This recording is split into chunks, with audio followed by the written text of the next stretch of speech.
All right.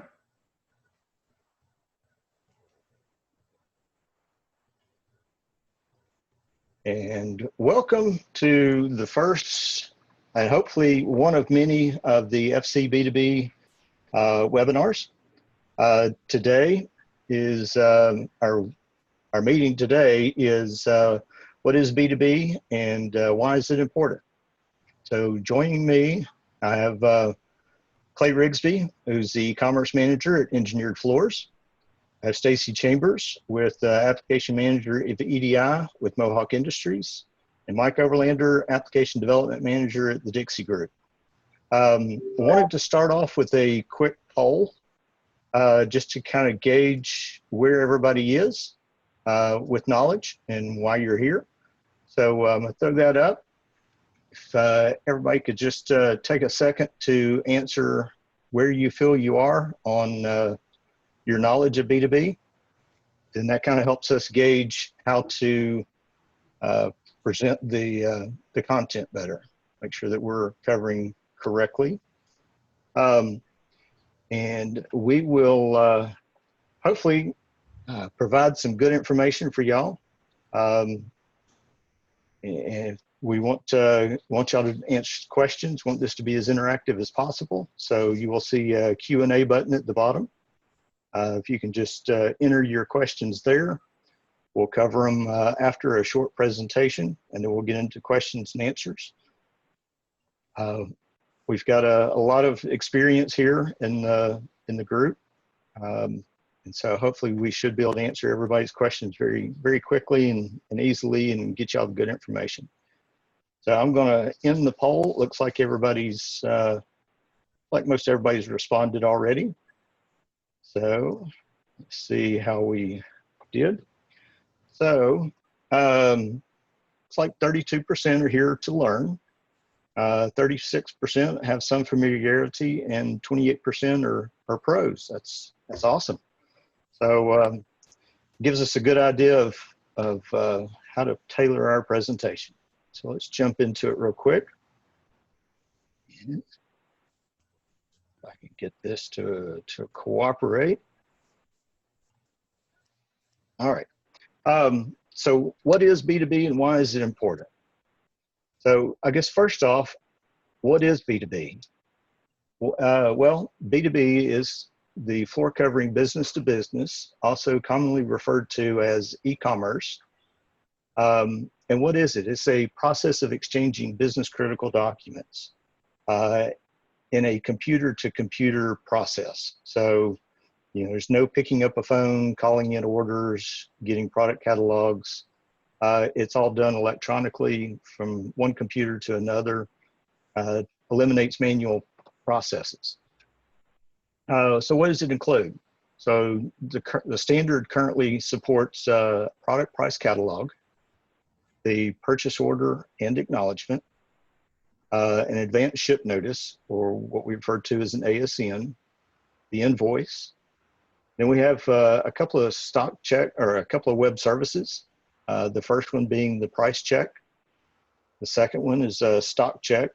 So it gives you the ability to check stock within a manufacturer's or a supplier's system. And then the last one, which is brand new, which just released about a month ago, is a reservation service. So it allows you to check stock for a product, and then if the supplier has the stock that you're looking for, place a reservation for it in their system. Then you can turn around and place the order referencing the reservation, and you get the product you were looking for. Do y'all have anything to add to that? Okay. So why is it important? Well, like I said, it reduces PO processing time, both on the supplier side and the retailer side. Your staff is more efficient and productive. You got document tracking. So when you enter the order in the retailer system and it goes to the supplier has tracking. So one of the documents is called a functional acknowledgement that we return. And what does that do? Well, when the supplier receives it, he generates an acknowledgement back that that document was picked up. So that lets you know that the cycle was completed. It also reduces order to ship cycle time, because you're no longer having to, enter the order in your system, wait for somebody to call it in, get it entered into the system, or in the old days, fax. I guess maybe there's still faxes out there. So it's electronic. It goes and it comes right back with the confirmation. And then one of the big things I hear from retailers when I talk to them is they really prefer suppliers that use fcB2B. And that's because it makes their life so much easier. So benefits to the retailer. Well, they have reduced effort to maintain prices because their price changes come in automatically as things change. Reduced effort to receive shipments because the advanced ship notice comes in. It tells them what's on the truck. It allows them to easier receiving of the goods. Reduced effort to match invoices to receipts and POs because the invoice comes in electronically. It matches back to the PO. It matches to what was shipped and received. And it gives you that three-way match to say, yes, what you ordered was received and you've been invoiced for it. A lot of the software providers also provide mobile access to products and prices. So you can be in the field and have access to all of your products and all your prices instantaneous. Also eliminates, it's a single entry for orders. So no longer are you entering it into your software and then turn around and entering it into supplier's website or picking up a phone and calling in the order. You enter it once and done. And also just makes it easier to sell your products. So from a supplier standpoint, B2B does not eliminate their current website functionality. It actually complements your website. It gives you more functionality for the web interface, the electronic portion of it. Also provides an audit trail for orders. Again, you've got the document, which we call an 850, which is a purchase order. It comes in, it has exactly what was ordered.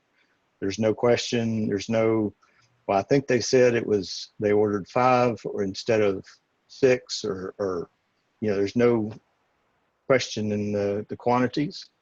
Eliminates lost orders, reduces phone time, and it reduces entry errors by up to 50% because you're no longer entering it multiple times and having multiple chances of entry error. So for suppliers, what's your part in this process? Keeping your prices updated in your system.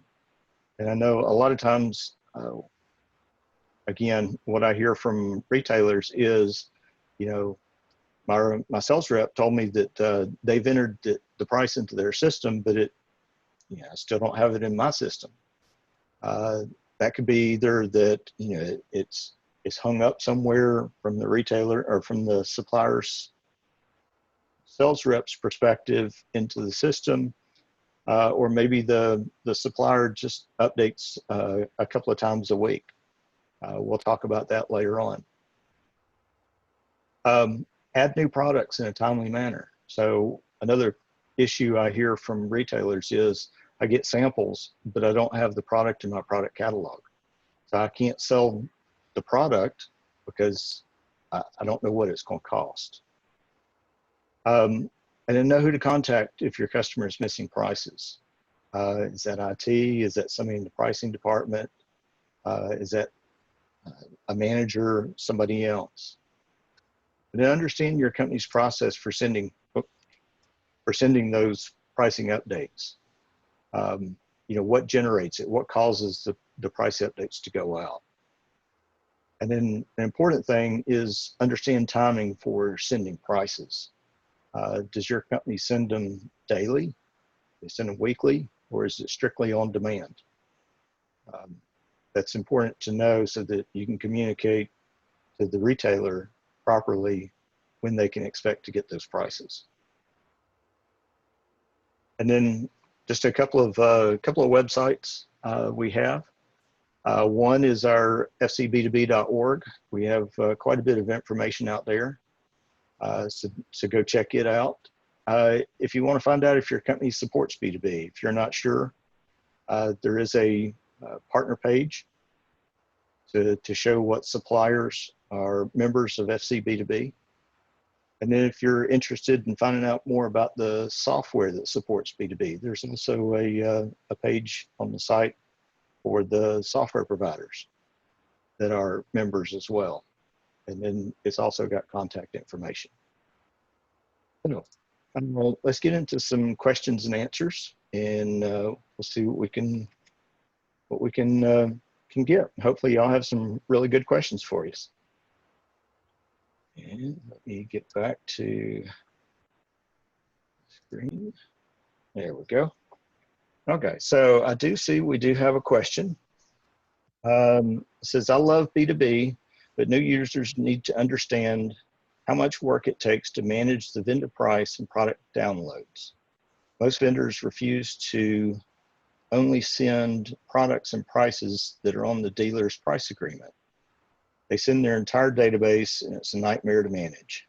And that is something I do hear quite often, is that, I guess they're not sure what the question was, but I do hear that from several retailers that their suppliers just send them a complete catalog of every product that they sell and don't narrow it down.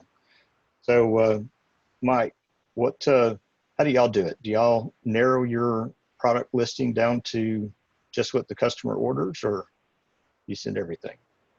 Well, this has gone both ways, this particular statement, and some folks have said send a whole catalog every time you send anything. Some folks have said that it's fine to send just updates. The Dixie Group prefers to send just what's changed about a price of a product in the last 24 hours. So it's not based on what they order. It is based on the products that they've been shown to sell. And if the price on that product changes within 24 hours the next morning, that is put in a catalog update for the customer. Okay, thank you, Mike. Stacy? Sorry, I was on mute. We only send registered pricing for that customer, so we don't send everything. And if there is something, I'd more than be willing to take a look at it if there's an example, if we do. So. Okay. Play? Yeah, we actually have two different things that we do. One of the things that we do residentially, I'm going to concur with sort of what Mike and Stacy both said. We're only going to send a customer prices that are on their established price agreement for brands that they're branded for, and that's all that we're going to send them. And we'll send them a full catalog if they request a full catalog, or when we initially run a full catalog. Now, however, saying that, on our full catalogs, if they're a commercial customer as well, now they can ask us to not send them commercial, and we will not. But if somebody says send them commercial, or they hadn't stated, and they buy from commercial, then we actually do write every standardized SKU in commercial, which I don't like. Now, we do not do that on updates. That's just on the initial full 832 run. And that's only though for customers that are branded for the commercial divisions and buying from the commercial divisions. And they can always reach out to us and say that, hey, we don't want the commercial products or this brand, and we can actually cut off the commercial within that feed altogether. Now on our updates, it's going to be just like what Mike had said. We run updates every day, a couple times a day, but we're only going to update any SKUs that have changed on the residential price agreement. There will be no updates for the commercial SKUs whatsoever. We only do that on the initial load. And then of course run drops. But but that for us, that's just how it is. because we don't have any established pricing for commercial for customers. I think everything's done by the job. So. Yeah. Okay. Great. So not sure if I can answer this question. We'll give it a shot. So what are some of the better softwares out there, pros and cons of them? Yeah, we don't, from the fcB2B, we typically don't direct one way or the other. There is a list of the software providers on our website that are members. I've always looked at some of them as being the Lexus of software providers, and then some of them that are, not quite that sophisticated. So really it depends on your level of interest and your level of integration that you're looking for. Are you looking for a software package that can do everything for you, or are you looking for something that's easy to use and provides the common functionality, the functionality that allows you to sell products and place orders through B2B? Then there's both levels. So I don't know that we can really get into which one's better. If you want to contact me, ldavis@wfca.org. I'll be more than happy to talk to you offline and kind of give you some information. Maybe that'll help out. Okay, so next question. When product record data outside of pricing changes, we end up with multiple records for the same product. How is that being addressed from a vendor standpoint? Stacey, I'll start with you. So it sounds like there's pricing changes and they may end up with multiple records of the same product in their database. So would there be different SKUs? That's the only thing that I'm thinking of, is that if it's a different SKU, or sometimes I know that we've had some issues in the past. I thought those have been resolved as far as when there's promotional pricing for a product. We've had an issue with that in the past, but like you said, if there's a multiple SKU, it definitely is going to show up twice. So example of that, and again, would help when talking about errors and things like that. I always like to see an example so that we can research it and try to find out why and solve it and figure it out where it doesn't happen anymore. Okay. Clay, do you have any thoughts on that? Yeah, I can tell you, I know from our side, just because I've seen it. And necessarily, I wouldn't say it's a B2B error as much as a human error, probably on our side. We'll have somebody in product development that may go and enter in a product. Then they may go in and actually change that up, whether it's a back or whatever, and they will not mark the old records inactive. So if we're running a loop of pricing, we're looking for unique product SKUs, and we're getting them, and they may be duplicated. And that, to me, is, definitely not the software provider's fault. That would be actually an internal process of ours that would actually have caused that. And we've actually tried to get better with that, and we've seen that. And the reason why I bring that up is growing pains. I know from our side, we're just merging several different companies all together. And then you're combining all this data together. There's a lot of cleanup to do, and they've done a good job of getting it cleaned up. But every once in a while, we will see where SKUs will duplicate. But like I said, that's a duplication that's within our product master. And so I know that we have, the last 2 years, done our best to, clean that up, and they check that. And actually we've got it now where they enter SKUs that, they have to mark it as, as a standard stocking SKU, or they have to deactivate it. So we've tried to make that when product development updates products or introduce products, that they cannot duplicate that SKU. Okay. Mike, any thoughts? Just a little, somewhat like Clay, everything drives from the product master. The characteristics of every product drive from a product master. And typically the changes that happen to the product master are not as radical maybe as some places, but there's also the question referred to the vendor. Now, they're running software that was vended from someone as well, and it also depends to some degree on how they use that software when there's a catalog update that's provided to them. I've had instances where people have looked at it and said, oh, this doesn't look like I need it, so they don't apply it. So the corrections to the data never make it into their system. So, of course, we as the supplier side try to always go for accuracy and get things laid out correctly and not provide duplicates. But there's also some characteristics that need to be imported, whether you think they're valid or not, in order to straighten out a product catalog at the retailer end.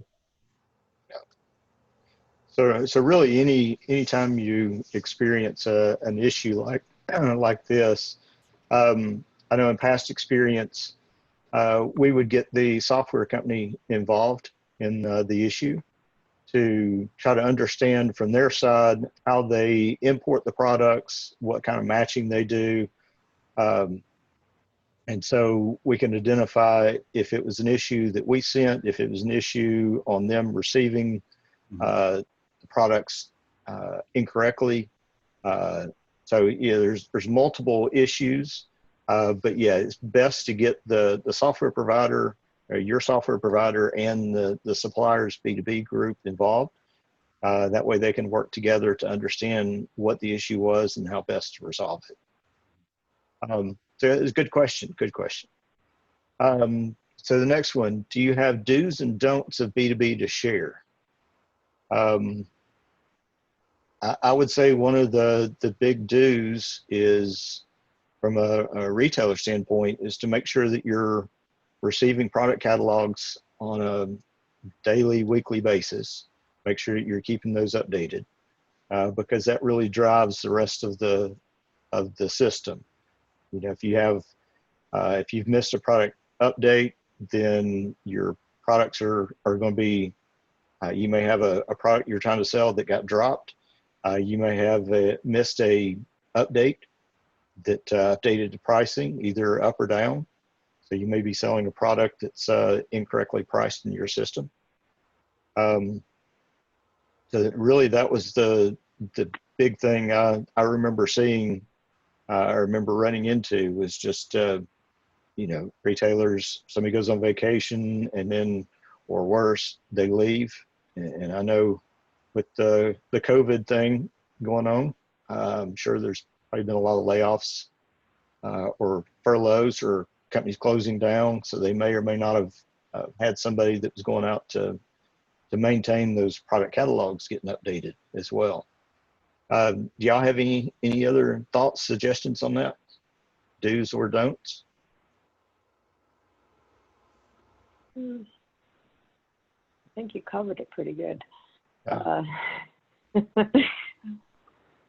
Okay. So let's go to the next one. We've used B2B for several years and have issues with selling multiples, so square foot per carton, and certain specifications not being updated in B2B, as well as coordinating moldings missing. So I know the multiples, the square foot per carton, it's always been an issue and always been kind of a question, and I guess some varying interpretation of the standards and the old standards. One thing I've seen, we do have a new version of the standards that are coming out. And from what I can tell, it's more clarified and details out exactly the quantity per case, the square footage per case, how you get from a square foot to a carton to a pallet, you know, all levels of the product. So I think with the new version, as soon as it gets rolled out, that'll really hopefully eliminate some of that issue. Any other thoughts on that? Any problems that y'all have seen with the square foot per carton? No, but this is Mike. Let me just throw something out there real quick. I know that in the past, the part of that question included moldings. The Dixie Group didn't purchase or manufacture the trims that go with some of our products. They were third-party provided, and therefore they weren't even in our product master. So we weren't able to provide those entries along with our catalogs for the flooring product that the trims went with. So that has changed somewhat. We are doing that nowadays, so they're better in terms of, they'll be better in our version 3 as related objects or related products to the flooring. But I know we didn't provide the moldings in the past. This is Stacy, and we didn't either, and that since has been resolved as well. And you know, we offer moldings, you know, as well, you know, in the 832, and just beyond that was, you know, I come from a carpet background, so you know, moldings to me was a little bit new, and you know, and we don't manufacture it, you know, it's something that, you know, we sell. So to me, there was a learning curve there, but that's where I think the relationship with the software manufacturers really helped me just in sort of understanding, because they're like Clay. They want to see the whole description pretty much in the, you know, product name, you know, the LIN, you know, for the and they helped us walk through that. So I think we've gotten better with that. And, but, you know, it's been definitely, you know, learning curve for us, you know, internally. So it was a new, you know, it was basically a new item we were introducing. So we had some hiccups at first, but to my knowledge, they've all been resolved at this point in time. And I know when we first came out with or changed the standard to allow the associated products, you know, it was a kind of a new concept. And I believe originally we just loaded it at the highest level, so at the style grouping level, which didn't allow the, I guess, the color association. So if there's a particular molding that was associated with a color, that was an issue I know that I heard, because the standard didn't allow for it. But I know probably 10 years ago, 8 years ago, I think we added the functionality or corrected the standard to allow color level accessories, so that if you have a product or accessory that's specific to a color, that it gets transmitted correctly, and hopefully when you get it, you're able to see just the color specific products that match up to that piece of tile or whatever the product is. So hopefully that has been resolved. May still be out there. I know the version 3.0, the new standard, does support the color level accessories as well as the general accessories for the product. So like glue or something that may not be specific to a color. And I can say from our side, one call that we actually do get a lot, that Aaron gets a lot, is about trim not being on the 832. And in our case, when that happens, you know, our sales reps are human, just about like anybody else, because, you know, they may go price a piece of LVT for a customer, but they want to add the trim to the price sheet as well. And so if the price is not established for that customer for the trim, we're not going to write the trim for that customer. You know, so because we're going to write literally everything on the price sheet. If it's not on the price sheet, then we're not, you know, supposed to process it for a sale. So, you know, we get those calls a lot. And then that normally, I'm going to say it's not an EDI B2B issue as much as Aaron just calls the sales rep like, hey, can you please add the trim for customer X? You know, and they will, then an 832 will be triggered to run, you know, and update that for them. But, you know, that's one thing that we have seen too with trim as well, you know, because it's newer to our company, and all of our reps are so used to selling carpet that, you know, some of them are really good with LVT, remember to get everything loaded and whatnot, but, you know, we still have some, you know, just go price the main style, but they will not price the actual trim that goes with that style. You know, at that point in time, we're not going to send it on a price sheet. So that kind of leads to another question. If you price for a product, but you're not priced for the accessories, it doesn't sound like in all cases, well, for Clay, for you, that accessory is not going to get sent because there's no price associated with that customer. That's correct. Is that the same with you, Mike, and Stacy? You're muted, Stacy, I think. I believe it is. Sorry. Okay. I don't think we do it any differently either. I think that you have to have both, even though they're associated in the mind. Without the pricing, it's not associated in the programming. Okay. Yep. And the main reason for that, I mean, I know on our side is, let's say we were to send the pricing and somebody were to order this, then, you know, we're going to get calls. How did this order come through? They're not priced for, you know, and that actually is going to throw up. It just messes all of our systems up. It's going to immediately go into price maintenance. And then the back end, you know, then it just adds time in to everybody involved, you know, because you're going to have the pricing calling the sales rep. Well, first we're going to have customer service calling price, and then pricing calling the sales rep, and then get back to B2B team. And so it's, you know, for us, it's right now a learning process that I think has been resolved, but, you know, we still find it come up. And I can tell you, we actually, normally when it comes up, it's usually repeat offenses by the same reps, you know. Okay. So it sounds like an opportunity for some training. Yes. Awesome. And I heard somebody was, you know, one of the questions, and I've heard this a lot on, you know, some of the B2B stuff, were about, do not bring samples into our store unless we're priced for it, where we can order. Yep. And that's something the last couple of months I know we did is we had made a new sample ordering system for reps, and they cannot call in their samples. Now they have to order them, and we will not let them order a sample for a customer unless it's on that price list. And it drives the reps crazy, but it's the only way we can force it, you know. At least that's the only way I can force them to do it. But well, that's good. That's real good. All right. Okay, so I'm not sure if I understand this question, but let's see if we can figure it out. These fields are grayed out on our side and cannot be edited, very problematic.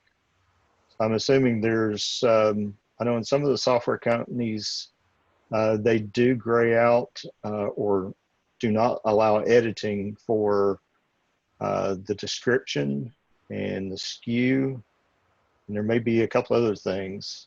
And reason for the ones I know about, that's because that's how they match the record in the database to the record coming in from the supplier. So any changes would cause a duplicate. So if you rename the description, I know some of them use the description as their matching mechanism. So, you know, if you change the description, then all of a sudden you can't, you know, they lose that connection and you would end up with duplicates in there. So that may be the reason for some of the grayed out fields in your system. It may be more of a software question that they can provide you information on why those certain fields are grayed out. But that's kind of what I've seen in the past. As a distributor, what does not currently, or that does not currently support fcB2B, what is the process to implement the standard? We have an ERP system that can be customized, but does not support fcB2B out of the box. That's a good question. So there's several processes that can be done. fcB2B is just EDI. It's a process that's been around since the 70s, I guess, that a lot of the big retailers have used for years. It is a function, heard it referred to as a language you don't speak.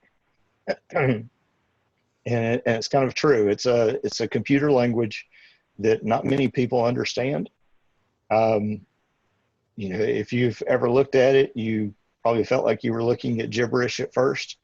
And then after you get familiar with it, it kind of clicks and you can look at it and decipher what it says. But how would you support that? So there are third parties that do provide B2B services or EDI services. But I mean, it's really not difficult. I don't know. I know there's some companies that have written their own translators to generate the product catalog. Some that have used third-party service providers to send them data and let them handle the FTP and the building of the documents. So, y'all have any additional comments or thoughts on that?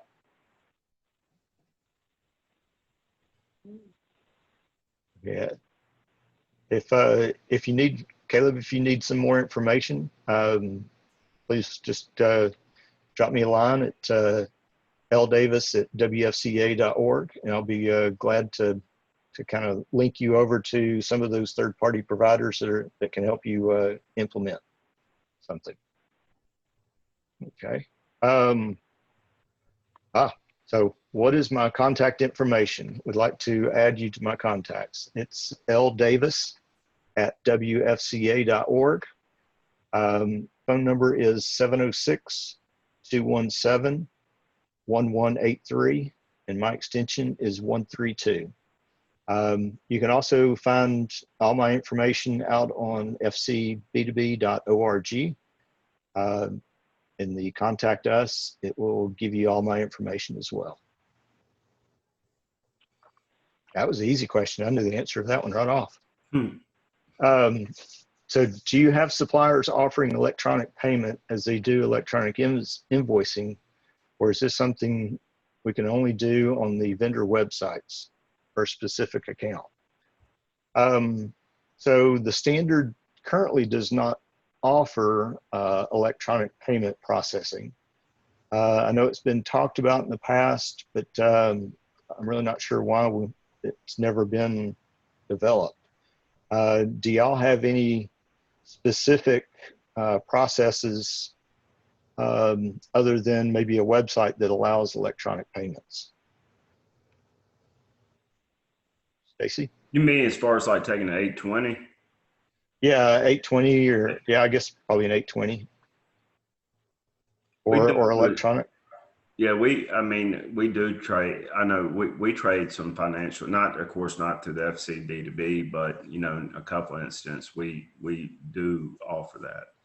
So. Okay. We do offer an 820 also, of course, again, not B2B, but also we have a software called Tungsten that we use that I myself am not real familiar with because I don't support it, but we do use a software to handle payments and invoices. So. Yeah, Dixie right now has 820, the EDI 820 document, which is a remittance advice with some bigger retailers. It is not part of the B2B standard, so it's not there at that point. And we've used different schemes for online payments in the past. Right now, we don't have one that I know of that's active. We are going to be adding something in a customer web portal soon to be able to receive payments, I believe, but it's still in the drawing board stages. Okay. Yeah, I'm in the process about having to change out all of our financials again, and that's something. And I'll put this way, the 820 will be a big part of that as well. And so it, you know, one day if we can ever put that on the board to, you know, get into the fcB2B standard, I think would be great. You know, if people wanted to use it. Okay. But I think the biggest issue, though, the one we had discussed it before, was the PCI compliance on, you know, how we would, basically how we're going to standardize that across all different companies. I know in past experience, the 820 was really more of a reporting mechanism. It seemed like just saying, here's what the retailer plans to pay. Here's the invoice. Here's the amount they're going to pay on this. But it didn't really communicate the EFT information. So it went straight from retailer to supplier, and the bank was kind of left out of it. So there was always that additional piece that the retailer had to be able to communicate to the bank to say, pay this information. Yeah. So I know, for example, like I think Bank of America is one bank that offers where at the end of the day, you can send basically your whole batch in one 820, to them with everything. But, yeah. We'll put it on the agenda for we have an annual meeting coming up. And so maybe we'll put that as something to talk about at the annual meeting and see if we can get an 820 or remittance advice added to the standard. Because I mean, from the way I look at it, it's if you go to any of the manufacturers' websites, you can do bill payment, check stock, everything we do in B2B except that one piece. And I think if that one piece was there, then they really would have no reason to go to the website at that point in time. Yep. Yep. And so it looks like we have not really a question, but a response to that question. It says RFMS allows EFT with direct deposit programs. So maybe it's something to talk to RFMS or your software provider and see if they have something set up with the banks to allow electronic communication of funds.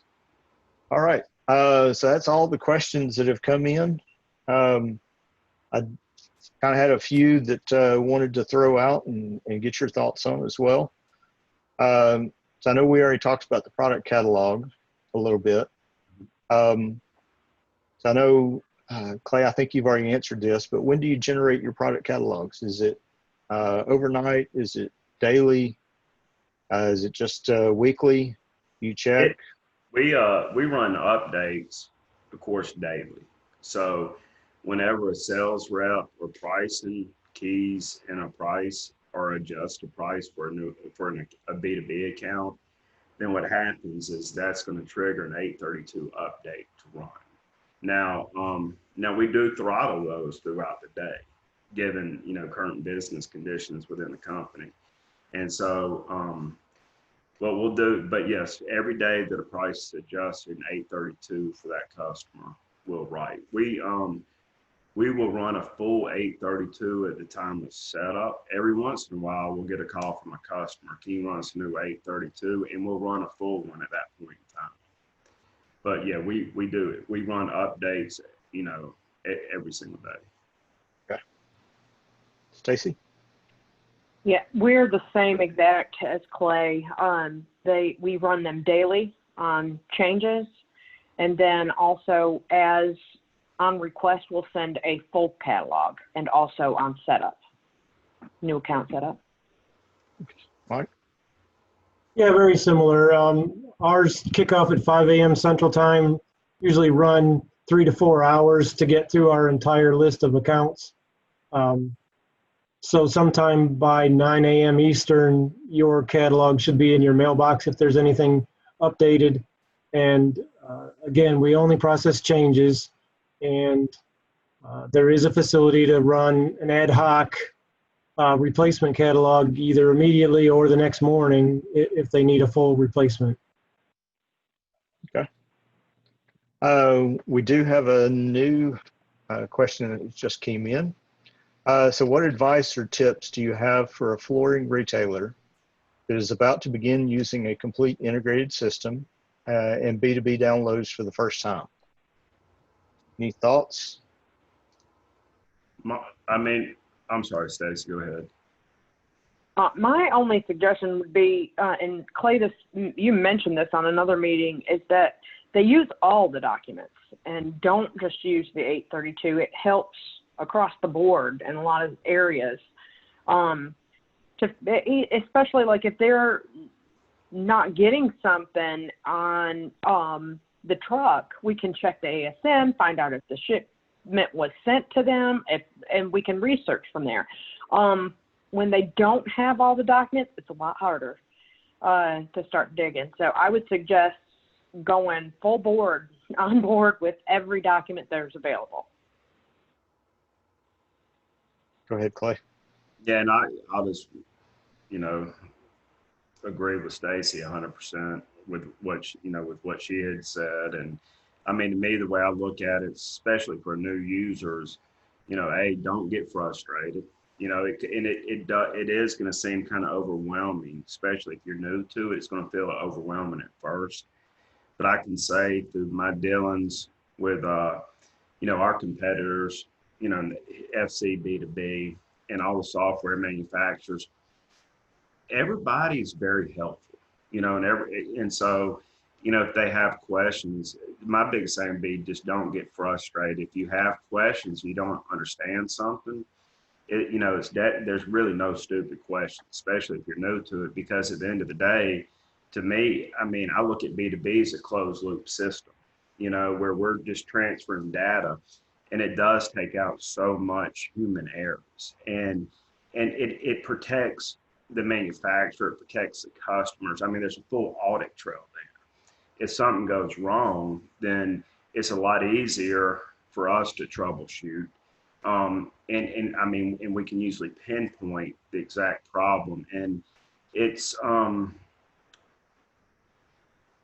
as far as the time efficiency, everything else. I mean, it just, to me, just being in a closed loop system like that, take advantage of all the documents, use your ASNs, your invoice, and submit your POs through there, get your PO acknowledgement, use the web services, check your stock through there. There's a lot of stuff there at your fingertips where you don't have to, where you should be able to do it from a centralized system at your location and not have to go, to Dixie's website, to our website, to Mohawk's website, do everything here. And to me, I think it takes a lot of errors out of the actual ordering process and the processes, plus gives us an audit trail to go back through. And to me, it just makes everybody more efficient in the long run. And I know our order from B2B is going to get processed faster through, I know on our side, than it would if they were to call customer service or go online and place it. That's true. Sure. Mike? Yeah, I think the same way. We are the wizards behind the curtain here, and we understand the computer execution of these things very well. So we believe in the power of these pieces of data transmitting back and forth to save people time and effort, be more accurate, and drive costs out of certain processes like we were talking. The one thing I would suggest, though, if you're new, is maybe pick one vendor and get your feet wet with everything with that one vendor. And it doesn't matter who it is, I don't really care. But don't take the blast from everybody all at once. Just start out with somebody, Mohawk or anybody, and get your catalogs, see how the POs are seamless between the two of you, see how the invoices become seamless between the two of you, and then ask the other people to come on board as well and start sending you data, and you start transacting things with each of your vendors. Yep. And then I'll add to that probably the most important thing I could see would be training. So any training that, I think this, you said RFMS was your vendor. I would take any training that they offer related to B2B to get a better comfort level for how to process POs, how to process invoices when you're placing orders, how to place orders. Because a lot of times it depends on how you enter it into your system, depends on how it gets placed to the suppliers and how they process it. So if you're looking for a cut, make sure you understand the process to enter a cut. if you're looking for a role, make sure you understand the process that they go through to enter the role information as well. That was a question that came up recently. I received from a retailer that's a member. They said, you know, we've got this problem. We need to change the standard because it should be a common thing. And looking into the issue, it looks like more of just a miscommunication, a misunderstanding of how the order was supposed to be placed in their system. So the way they entered it was the way it was interpreted from the supplier, and they got what they got. So I strongly suggest training is probably one of the biggest things. Make sure you understand, and then, as Mike said, start slow. You know, don't jump in to the ocean with both feet. You know, kind of test the water a little bit to see how it works, and then you know, everybody with that I've run across in my dealings with fcB2B, they do work as a big group. This is kind of a passion of a lot of people to make this better and make this work for everybody. So definitely take training and definitely start slow. All right. One other thing I wanted to throw out, we do track metrics on a quarterly basis. So for POs, in the first quarter of this year, so January, February, March, the average percent of POs sent electronically was 17.2% for the industry. That's up from 16.1% last year. So, you know, there are quite a few POs that are being generated on a regular basis. On average, the manual POs were 55.9%. So, you know, there's more and more people who are trusting. And Clay, we were talking earlier about one reason you think people don't send POs is they don't trust it. But I think it's starting to come up. So maybe we're starting to get some trust out there that the process works, and you know, it's a full cycle. It you know, cuts down on timing for them, eliminates waste on their side, eliminates cost on their side. Yeah, they can get it done a lot faster. And there are roughly, or a little over 2,000 retailers in the U.S. that are currently using B2B. That's U.S. and Canada. So I strongly recommend that you reach out to your software provider, or you do some research if you're thinking about B2B and how it might be able to help, and reach out and see what's out there. See what some of these software providers provide.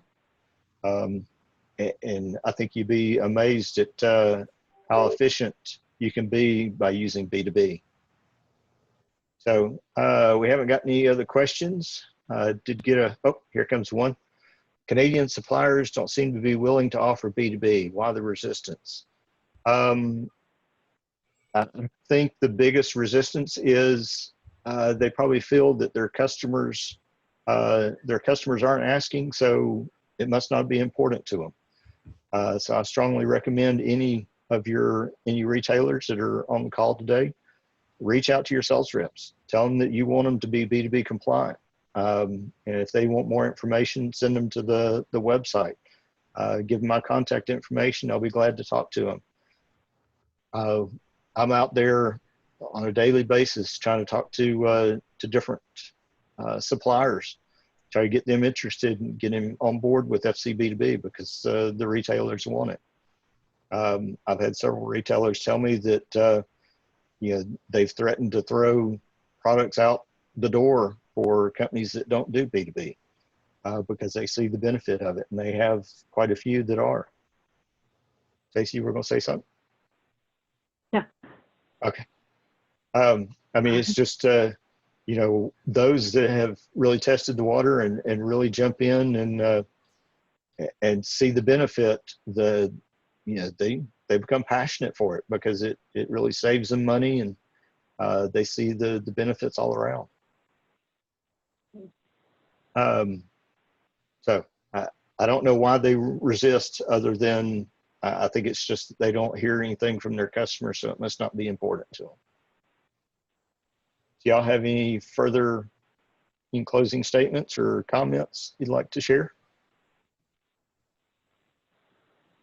Well, I'd just like to say one thing, and that is that on the retail side of this, and to some degree in the distributors too, they're making significant investments in software that is integrated and in some cases has this capability, like some of the packages that you see on our website that are members of fcB2B. We as suppliers have made investments as well, and we're always looking to make those investments pay, both for you and for us. So if some of these Canadian folks have purchased a software package that has the capability of doing EDI and has the ability to work with the fcB2B standard because of that, and their suppliers aren't, well, you got to talk to them. You got to say, you know, we're trying to save money on our end and make things work. So, you know, get in this game too. I'm Yep. sure they've got tools that they could probably leverage to do it in many cases. Yep, that is true. It's true. It's not magic. It's just technology, and technology works great. All right. Well, I want to thank everybody for attending, and Mike, Clay, Stacy, I want to thank y'all for being panelists on here today. There's no other questions. We will end. We're about 4 minutes away from our hour anyway. So thank y'all for attending, and thank you for making this great, and look for more events coming in the future. If you have some ideas, please send me an email of topics you'd like for us to cover, and we'll put something together. And we greatly appreciate it, and thank you all for your time. Hey, no, enjoyed it. Thanks, everybody. For having us. Thank you.